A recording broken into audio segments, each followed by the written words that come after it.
डार साहब, मईशत मतलब जैसे ही 16 माह की आपकी गवर्नमेंट खत्म होती है, केयर टेकर गवर्नमेंट आती है, उसके बाद डॉलर और मजीद ऊपर जाता है, फिर ब्रेक लग जाता है और रिवर्स वो सफर जो कि आप देखना चाह रहे थे, लेकिन अभी जाके वो 276-77 पे जाके मतलब काफी ओपन मार्केट में 350 तक पहुंच गया था।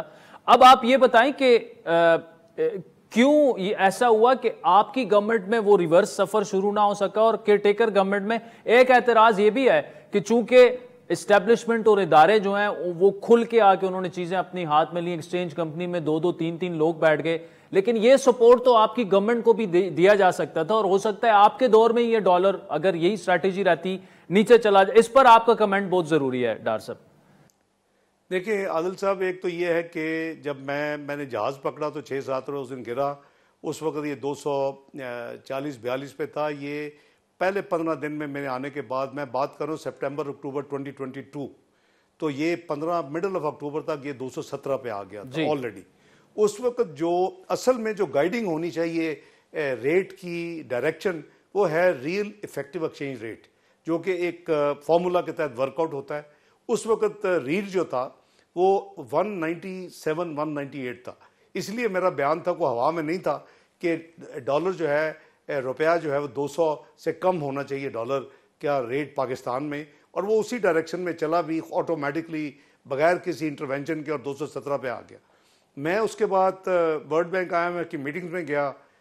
मुझे नहीं मालूम कि वो कौन से इतने स्ट्रॉन्ग स्पेकुलेटर्स थे कि जिन्होंने वो डायरेक्शन चेंज की और वो फिर दोबारा दूसरी तरफ चल पड़ा। जैसे आपने देखा कि निगरान हुकूमत पे हमने जब शहबाज शरीफ साहब ने एडवाइस भेजी अपना प्रेसिडेंट को डिसोल्यूशन ऑफ असेंबलीज के लिए 9 अगस्त को, तो आप देखेंगे कि 287 था, और जो ही अपनी निगरान हुकूमत आई तो आनन फानन ये दिनों में ये 306-7 पे पहुंच गया और ओपन मार्केट 325 पे चला गया।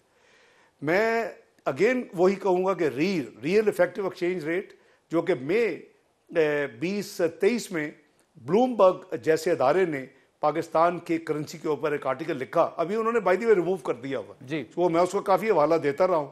लिखा कि पाकिस्तान की करेंसी 14% अंडर वैल्यूड है और इसको 244 के करीब होना चाहिए डॉलर को, रुपए को डॉलर की, ये रीड बनती थी।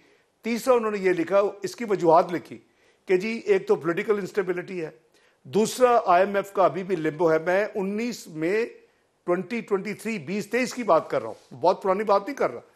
तो ये उसकी ट्रू वैल्यू है रफली 240 से 250 के दरमियान। फिर आपके सामने जो IMF के साथ हमारा लिंगर ऑन होता रहा, और वो किस पे था कि आपका एक्सटर्नल जो गैप है वो $6 बिलियन है, उसको आप पूरा करें। और मैं कहता था 3 से ज्यादा नहीं।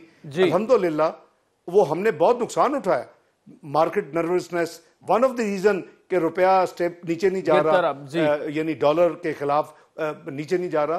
तो उसका आपने देखा कि यानी हमें वो जो नुकसान हुआ, उसकी मेन वजह ये थी कि 29 जून को जाके हमारा जब प्रोग्राम हुआ तो वो सेटल हुआ। तो इसकी जो ट्रू वैल्यू है वो तो वही है जहां जिस तरफ ये जा रहा है। अब जब हमारी गवर्नमेंट खत्म हुई, छोटा सा कमेंट, ये 244 आज भी आप ये समझते हैं कि ट्रू वैल्यू कहीं जाके 240? मैंने आदिल साहब recent real effective exchange rate की कैलकुलेशन हमारा सेंट्रल बैंक, जिसको हम स्टेट बैंक ऑफ पाकिस्तान कहते हैं, वो करता है और उसके पास सारा डाटा होता है। जाहिर है मैं इसको गवर्नमेंट में नहीं हूं और मेरे पास तमाम उसको फॉर्मूले को फिक्स करने के लिए चीजें नहीं है, बट मैं समझता हूं कि ओवरऑल मेरी थोड़ी सी जो इंफॉर्मेशन नॉलेज है कि it should still be around 250, और ये एक 40 से 50 निकलेगा रीड आज भी, और इसको वहीं होना चाहिए। अब आपने कहा कि जी हमारे ज़माने में क्यों नहीं हुआ, मैंने 2 वजूहत बता दी जो कि उस आर्टिकल में भी थी, कि वो दोनों वजूहत फिर सेटल हुई जब हमारी जो IMF 29 जून को फाइनल हुआ SPA, और उसके बाद हमारी उसकी वजह से जो पॉलिटिकल थोड़ी सी बेहतरी है, आपने देखा कि स्टॉक मार्केट भी ठीक हुई। और आपने कहा कि ये लोग बिठा दिए, मैं कहता हूँ जी जो कुछ भी किया, शायद इसाक डार ने भी 98-99 में कुछ किया हो, 69 से 52 और फिर 52 स्टेबल रहा, शायद 2013-14 में भी किया हो, और फिर 114 ओपन मार्केट से 100 पे आया तो 104 पे छोड़ा। तो ये मुल्क के लिए जब आपके स्पेकुलेटर्स, मैंने खुला बयान दिया जब मैंने वजारत से फारग होने के बाद सितंबर में लंदन में एक इंटरव्यू में, कि चंद speculators can not be allowed to make the economy hostage, state must move in. तो मैं समझता कि जो भी हो रहा है वो बिल्कुल ठीक हो रहा है, और इसको रीढ़ के पास जब आएगा तो उसके बाद हमें इसको उसको छोड़ देना चाहिए, फिर वैसे भी स्टेबल रहेगा। 98 99 आपने देखा 8 महीने 69 से जब 52 पे आया चंद हफ्तों में, उसका 8 महीने 52 था। जिस दिन कू हुआ उस दिन भी 52 था, 5180 टू 52। आपने देखा कि 114 से ओपन मार्केट और अपना इंटर बैंक में 110-11 से जब ये 100 के करीब आया तो फिर 104 पे 4 साल रहा। और ब्लूमबर्ग ने दिसंबर 2017 में लिखा कि Pakistan rupee has been most stable currency in South Asia since 2014।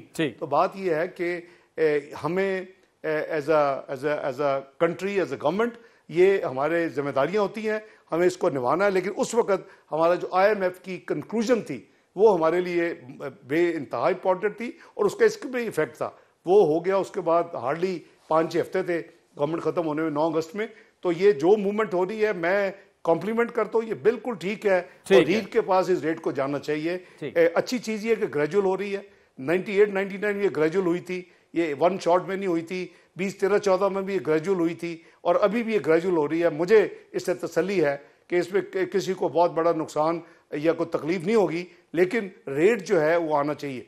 एक एडिशनल मेरा जरूर अपील है आपके जरिए कि इसके कम होने से जो अवामी एशिया की कीमतों को कम होना चाहिए वो मैं नहीं देख रहा। उसके लिए निगरान हुकूमत को भी जरा चेक एंड बैलेंस रखना चाहिए, और लोगों को भी अपना दिल पे हाथ रख के, जब वो बढ़ता था तो एकदम से कीमतें बढ़ती थी, अब वो जो कम हो रहा है तो उसका इफेक्ट जो है कीमतों में नजर अभी तक उतना प्रोपोर्शनल नहीं आ रहा, जो कि लोगों के लिए जरा आसानी पैदा हो जी।